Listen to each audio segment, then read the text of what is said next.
Hidden Gardens is a field-grown perennial flower farm located in Searsport, Maine. They have beautiful and extensive gardens with about 60,000 perennials for sale and are open 7 days a week from late April until the end of September. A free plant list and map of the gardens is available. Fernwood Nursery and Gardens is a perennial plant nursery specializing in shade and woodland plants, including many varieties of hostas and newer cultivars of other plants. Fernwood Nursery is now located at 58 Northridge Road in Montville. Home Supply is Belfast's trustworthy hardware store. They carry a full line of organic fertilizers and OMRI-listed pesticides and herbicides, as well as a wide range of traditional garden products and tools. Home Supply, 75 Main Street, Belfast. Hello and welcome to Coastal Gardens. Today I'm thrilled to be at Hidden Gardens with Carla Brown. And Carla, the first time I did some videotaping with you was almost a dozen years ago when I was doing a documentary about Searsport, and I can only say that your gardens look lovelier than ever. Well, thank you. Can you tell me a little bit about how you happen to be doing what you're doing? Well, I love to be outside, That's a good thing. and I like to be my own boss, make my own schedule, and at the end of the day I like to look at what I've done. Well, this time of year in particularly, looking at what you've done is particularly wonderful. Tell me a little bit about the kinds of things you have at Hidden Gardens, the kinds of plant material that you concentrate on. Well, I've been collecting perennials for over 30 years, and I like just about everything. And we try to grow everything right here so that people can be assured that it's hardy. And I guess through the years I've gone through different phases, so I've had a daylily phase and a primrose phase, and right now I'm in an echinacea phase. And I just enjoy everything as it comes and goes throughout the season. Well, I know one of the things that I've appreciated when I've come here is the font of knowledge that you have that helped me be a little successful, more successful than I otherwise might be when I want to plant a particular plant. And I'm really grateful to that, and I'm hopeful in the next few minutes we'll get a chance to kind of look around the garden. You can give us a few tips as we go along. Does that sound all right? That sounds great. This is one of the most abundant butterflies that we have at Hidden Gardens. It's called a fritillary, and they're particularly attracted to coneflowers, which is what it's on. We've had up to 40 to 50 fritillaries at a time in the nursery, and we have the way that we have so many fritillaries here is that their food plant is sweet violet. So if you have sweet violets in your garden, you will also have fritillaries. So what are the sweet violets? The sweet violets look like this, and you can see that this sweet violet has been eaten. It has holes in it, and that's a good thing because that's how you're going to have the caterpillars that are going to turn into the butterflies. So if you see something eating your sweet violets, please don't spray it, because that's a good thing, and you'll end up with the butterflies. Now you are interested particularly in butterflies, aren't you, Carla? Well, I think butterflies and flowers really go together. There's nothing prettier than a flower with a butterfly on it. These echinaceas are all of the new kinds of echinaceas. And a lot of colors. There are a lot of different varieties, and the most important thing to know about planting these is that they need to be planted deep in order to overwinter. And so if I were buying an echinacea, I would want it to be, first of all, planted deep, which this one is. Its crown is already about 1 inch deep, but when I planted it, I would also want to put it a couple more inches deep just to make sure that you're going to have some good winter hardiness. And then you'll have a permanent plant. If they're not planted deep, then you might have a problem with them overwintering. Is there anything I should remember in what I put in that hole? Well, the theory is always the $100 hole for the $10 plant. So the more compost that you put in and the bigger hole that you dig, the nicer your plant is going to be. Hollyhocks are a really great old-fashioned plant. They're very easy to grow if you know how to do it. One of the most important things to getting hollyhocks to overwinter is to give them some good winter protection. And what I like to do is, let's imagine that this plant is planted in the ground and it's November and the ground is frozen. I would put a bucket like this over the top of it, and I would put a rock on the top of the bucket to hold it there over winter, and leave it there over winter. Take the bucket off in March, and your plant will look just as green as the day that you covered it. Wow, and you could wait till the ground's frozen before you do that? You have to wait until the ground is frozen because you want the plant to be really dormant and not be actively growing, and you need to take it off as soon as you can take it off in the spring in March. The only things that we sell here at Hidden Gardens that need to be covered like this are Shasta daisies and hollyhocks. This is our shade house where we have all the plants that prefer to be in the shade. And here you can see that we have a lot of different kinds of astilbes. The important thing to remember about growing astilbes is that they don't want to be in a location that is too dry. And the other thing that you need to remember is that after they have gone by, it's important to cut this entire stem off so that you don't have seeds produced by the flowers. Why is that? If you have seeds produced, the seeds will be produced, they'll fall down, and new astilbes will grow up, and most of the astilbes that grow up will be a lavender color. And the color that you bought will eventually be crowded out by those lavender astilbes. There are lots of different kinds of daylilies that are available now. The thing to remember about buying daylilies is that there are two different kinds of daylilies. There are evergreen daylilies and dormant daylilies. And then there are a whole lot of hybrids between those two. Evergreen daylilies are not hardy here. Only dormant daylilies are. Now, how can I tell which is which? Is there any way, or do I just have to ask you? Well, all the ones that we sell are hardy here. They're all, a few of them are hybrids with the semi-evergreens, but they're ones that are hardy here. There are also daylilies that bloom for a long time. And this one over here is called Happy Returns, and it is one of the best continuous blooming daylilies that you can get. It will bloom all summer long. Now, planting your daylilies for when they emerge and are blooming is sort of part of the fun thing for me, but these could be planted throughout the garden and give continuous bloom. That's right. They'll bloom all summer long. Of course, they're not as big and showy as some of the other daylilies. The 6-inch daylilies are always really great. There's such beautiful variety of colors in daylilies, aren't there? There really is. There's an incredible variety. Unfortunately, some of the most beautiful ones are evergreen and aren't hardy here. So that's where people have to be careful when they're buying. Now, can you tell when buying one which one's going to be like a riot of blooms and which is just going to show like a single bloom? You know, like... Well, that would have to do with the bud count. So if you look at this one, you can see that it has a very high bud count. So that's what you would look for when you're buying a daylily, is how many buds are there on each stem. That will determine how long it's going to bloom and how pretty it's going to be. Sure. Now, I notice with my daylilies that they need to be, they're getting crowded. They expand every year. When is the time of year to divide those daylilies anyway? Well, daylilies aren't fussy, and you can actually dig daylilies up when they're blooming and cut them in half and spread them around. They're really not very fussy at all. Well, I would prefer to do it when they're blooming because that way I can tell what color they are and when they're blooming, so it helps me. And I like to move things around in my garden. Now, what is this I'm looking at? This is not a daylily. This is a yucca. A yucca. Now, I always think of that as being something you would find in the, you know, in the desert or something. Well, it is. It's very common in the desert, but deserts can be really cold, and this one is particularly cold hardy. Oh, it's beautiful, and it seems to do well on the mid-coast Maine.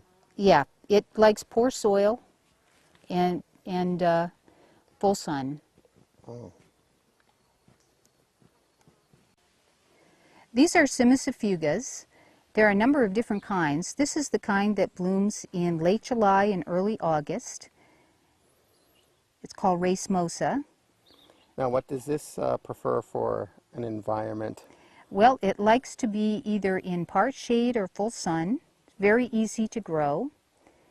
And this is a new form of it that has the dark foliage. Wow, that's beautiful. And this sort blooms in August, and it has much larger flowers. They're much longer. They're about 2 feet long, and very easy to grow. And they have this beautiful dark foliage. Now, do these have any special, soil requirements? No, these are really not very fussy at all. These are very easy to grow. They just don't want to be in a location that's too dry.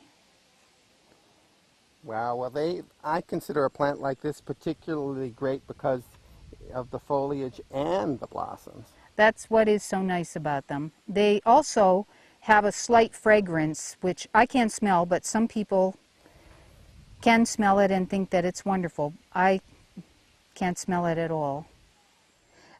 This is phlox. This variety is David. And what is so nice about David is that the foliage does not get powdery mildew.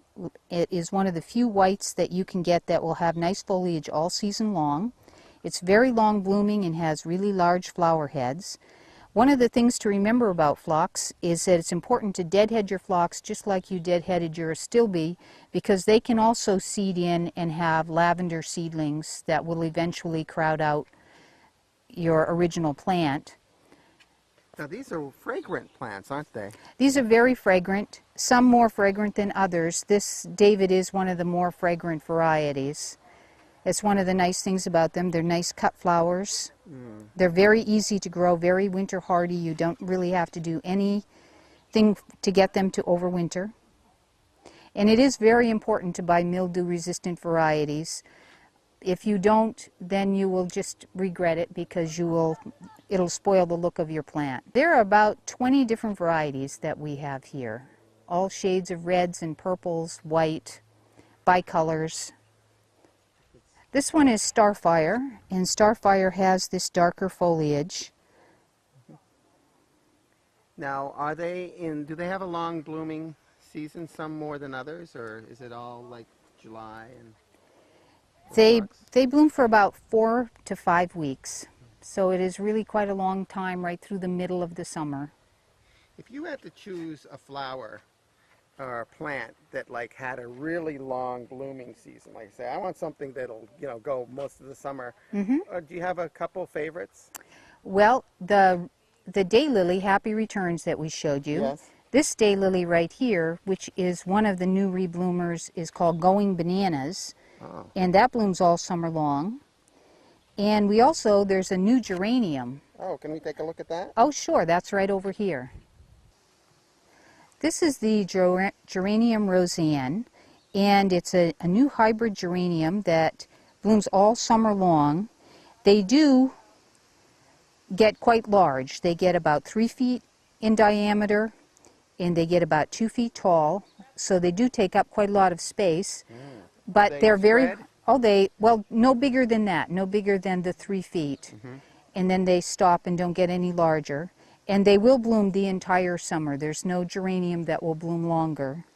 Now, these geraniums are different from, some of the geraniums I'm used to thinking of being as geraniums, the big red flowered deals that you find at garden centers and stuff. Well, those geraniums are perennials as well. They're just perennials that aren't hardy here. I see. Well, these are beautiful, and boy, you've got quite an expansive plot here of them. Well, we sell a lot of them. They've been very, very one of the most popular things that we've carried in the last few years. Well, now let's move over a little bit here to these lovely blues, and these are beautiful. I should know what they are, but of course I'm going to punt and say, tell me what I'm looking at. These are delphiniums. Oh, and silly. This delphinium is an old-fashioned variety that I got from my grandfather's garden.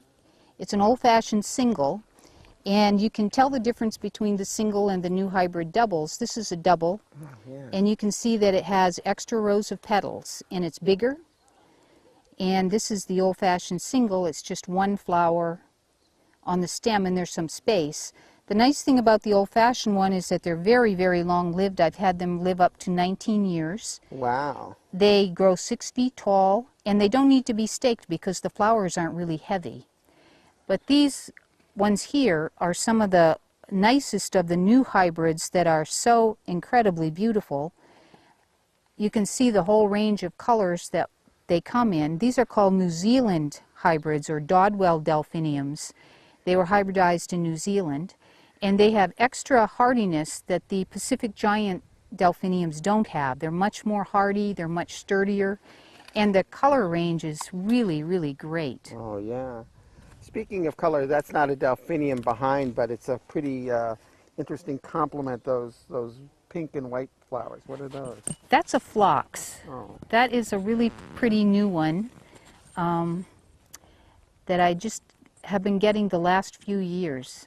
Now, do you do like test garden type of stuff? Do you try things and say, oh, these just don't make it for me to sell, and these are ones that I'll put out to market? That's exactly what we do here, and of course we've tried a lot of varieties that for one reason or another haven't worked. Either they aren't very pretty, or they're not winter hardy, or they seed in excessively. So we try to find out what we're selling before we sell it. That's a good thing. These are monkshood, or aconitum, and this is a particularly beautiful variety called Sparks variety. And you can see that it branches off the stem, and the flowers are a nice deep purple. And I've been growing these for over 30 years. They're very winter hardy, very easy to grow, and there are a whole lot of different varieties. This is a beautiful pink one. Mm-hmm.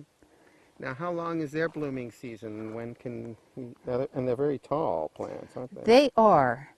They bloom for about 3.5 weeks, from mid-July to mid-August. And over there's a beautiful bicolor. Oh, yeah. So it's half white and half purple. That one I actually got from my grandfather's garden. That's a very old variety. Your grandfather had quite a garden, didn't he? He did. He did. He loved to garden. He used to grow about 2,000 petunias down in his basement, and then he lined all of his perennial borders with them in the spring. This is another variety called Eleanor, and Eleanor is mostly white, and it has a very slight pickety edge of purple. This is Nepeta. This one is called Six Hills Giant. It's a rather tall one, and you can see this one is just beginning to go by. Nepeta is wonderful because it is so hardy and it blooms for a really long time, and it's really easy. When your Nepeta has completely gone by, what you should do is cut it back. I have some over here, a different variety called Mucinii, and I cut this back right to the ground when it finished blooming, and you can see it has come back up with all this beautiful foliage and is going to completely rebloom. All in the same season it'll rebloom? All in the same season. Wow. And so if you don't cut it back, it will still come up and rebloom a little bit, but it'll be reblooming amongst all the stems that have gone by, and it won't be nearly as pretty as just cutting it right back at the ground level. Mm-hmm. Now, looking right next to you, it looks like something that I've seen in many gardens there. What is this? Is this a daisy? This is called Heliopsis. And this Heliopsis is really neat because it has this beautiful dark stem. It's called Summer Nights. And no other Heliopsis has such a beautiful dark stem, and the center of the flower is also extra dark. So it is a tall one, though. It's about 6 feet tall. Yeah. Now, what does this like full sun, Heliopsis? They do. Heliopsis always like to be in the full sun, and they are attractive to butterflies. And this is another one that you don't want to allow it to seed in because its seedlings will not have the dark stem. So you want to be careful and deadhead it. Deadheading means that after the flower goes by, you take it off. You just cut it off. Yes. And then these other buds will bloom. And that way it doesn't make any seeds, because all of the seedlings of this particular variety will all just have the green stems like this one. This is a different variety with the green stem. Oh, okay. This is milkweed, and milkweed is particularly good at attracting butterflies. This is a white variety, Asclepias incarnata, and the pink variety of it is much hardier and easier to grow, but it is an excellent plant for not only attracting butterflies, but you will also get the monarch butterfly laying its eggs on them, and you'll get monarch caterpillars that, of course, will give you the adult butterfly later in the summer. Oh, wow. As we pan over, come over to one of my favorites that I've gotten here in my from you and are in my garden. Are these the Gloriosa daisies? These are Gloriosa daisies, and this particular one is a short-lived perennial or biennial. And so it has to continuously seed in order for it to keep going. One of the strategies people use for having them live for a long time is, again, to deadhead them so that they don't make a lot of seeds. So you might want to take all the flowers off after they go by except one, allow one to go to seed so that you get, one flower head will produce hundreds of seeds, so one is enough.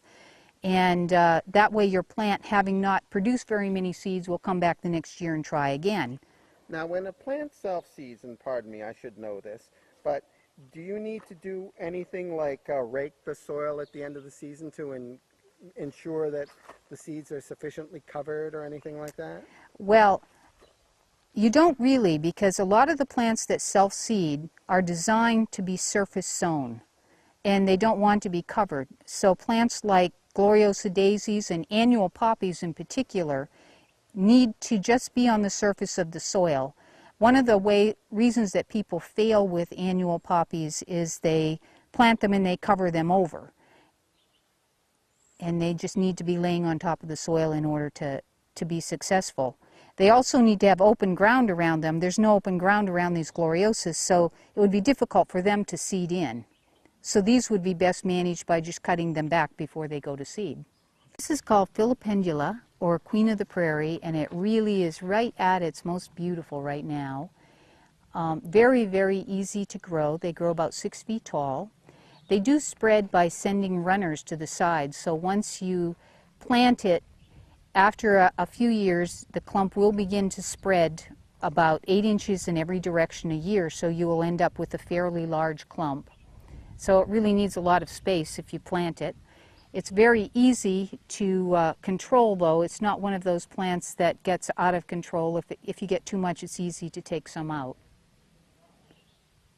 These are our miniature horses. This is Elvis. He's our little stallion. And we have, at the moment, we have 7 horses going on 8, thanks to Elvis. Oh, wow. They're a lot of fun. You horse, you stallion. So is Elvis, what's the difference between a miniature horse, and by the way, you should get over there so we can see how miniature a horse is. And what's the difference between a miniature horse and a pony? Well, they're completely different bloodlines. These are actually horses that are small. And one of the biggest differences is that ponies are very intelligent and horses not so much. And ponies can be very ornery and have disagreeable personalities, whereas these little horses are very friendly and very docile.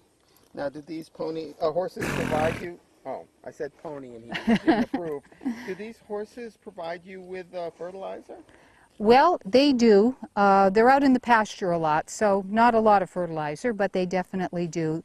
They're very entertaining for our customers. That's for sure. Because they're so friendly and people just love them. Now, when I came in here, I couldn't help but notice this beautiful, it looks like a kind of a lily over here, but not a daylily, of course. What a stand. What are these? These are called Lily superbum. It's a species lily that grows 7 to 8 feet tall. What is a species lily? What's a species? A species lily means that this is exactly what the lily looks like growing in the wild.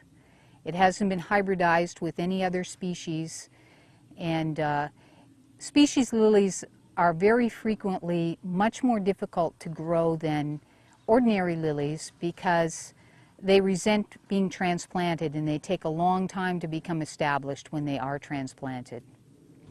So this is not one of the plants you regularly sell here?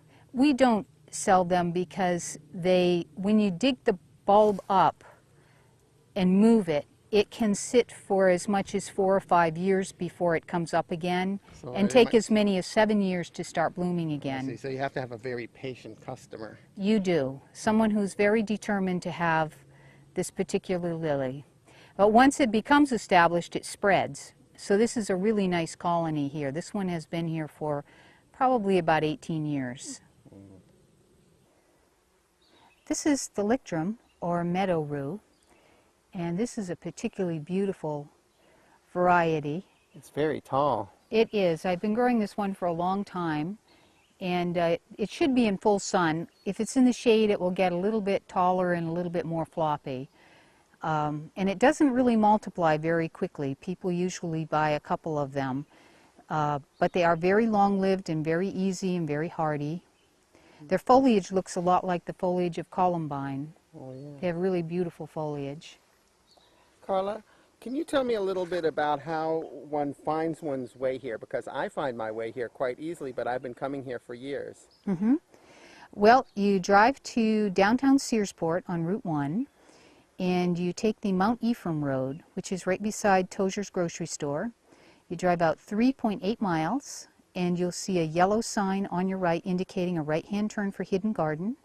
Turn right, go 1 mile, and we're on the right. All right, and when are you open? What is your season? Well, we're open 7 days a week from 8 to 5, and we open the last week in April and close the last week in September. Well, thank you so much for all the wonderful information you've given us today. Oh, you're welcome. It was my pleasure. Hidden Gardens is a field-grown perennial flower farm located in Searsport, Maine. They have beautiful and extensive gardens with about 60,000 perennials for sale and are open 7 days a week from late April until the end of September. A free plant list and map of the gardens is available. Home Supply is Belfast's trustworthy hardware store. They carry a full line of organic fertilizers and OMRI-listed pesticides and herbicides, as well as a wide range of traditional garden products and tools. Home Supply, 75 Main Street, Belfast. Fernwood Nursery and Gardens is a perennial plant nursery specializing in shade and woodland plants, including many varieties of hostas and newer cultivars of other plants. Fernwood Nursery is now located at 58 Northridge Road in Montville.